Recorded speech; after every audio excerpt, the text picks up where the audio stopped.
If you're a Ghanaian youth watching this video, I'm about to expose to you the reality of life after national service that nobody talks to you about.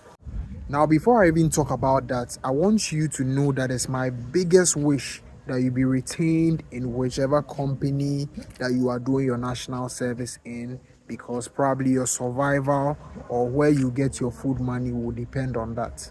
So from the first day I started doing my national service, one question was always ringing in my head.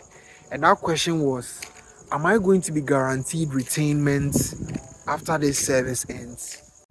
One part of me was saying, oh yes, don't worry, you are going to be retained. Charlie, God is with you. And another part of me was saying, hey, let's face reality. Probably there will be some people with higher connections who will probably bring their people on board, or there will be better skilled people who the place you are doing your service at will find worthy than you who is just starting your service, and so you stand a less chance of retainment. So the thing strongly dawned on me, and I was like, so if there's no guarantee that I'm going to be retained, then why not start drawing a plan B so that in case I'm not retained, I wouldn't be disappointed or I wouldn't feel down in life.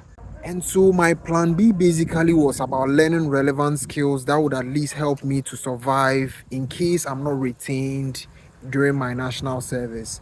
And so I started learning things like sales. I started learning things like graphic design, video editing. And later, those skills gave me the confidence to say no when I was given the chance to extend my stay during national service. And me saying no made society start to judge me. My own friends were even laughing at me. They were saying that I'm going to suffer. I'm going to start facing hardship after my first 2 months of stay at home. People were saying stuff at me. Family were so disappointed in the fact that I chose not to do what they are used to hearing people do. So now let me paint this reality picture for you. In case you are not retained, that monthly alawa that is coming into your account will stop coming. There will be no food money, there will be no transportation money, there will be no money for data to even come and watch this video online. And during service, you are probably broke.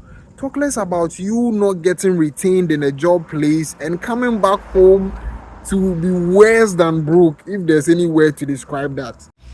And most times, you are probably coming back home to depend on your parents after their decades of investment in your education.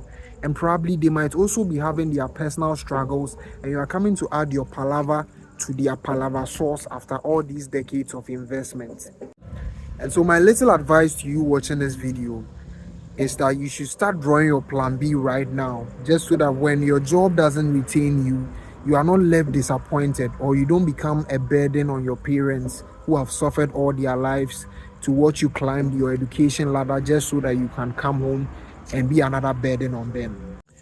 And so after several sleepless nights of thinking through all these things, I've realized that either way you are going to struggle, whether you choose to build your own path or you choose to be retained and to work a job. And so I choose to struggle for myself, yeah, by building from scratch. And with this decision that I've chosen to make, I won't lie, it's rough, it's tough, it's risky, because I might even fail. But I still choose it because if I win, freedom is mine. And if I lose, my life becomes a lesson for others not to follow.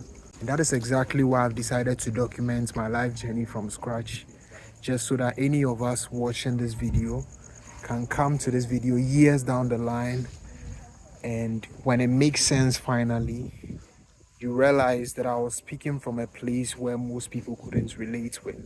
And so hit follow if you find this worthy of sharing. Share to a friend or two, just so they prepare themselves. I'll catch you guys on the next one. Peace. It's just your boy Billy.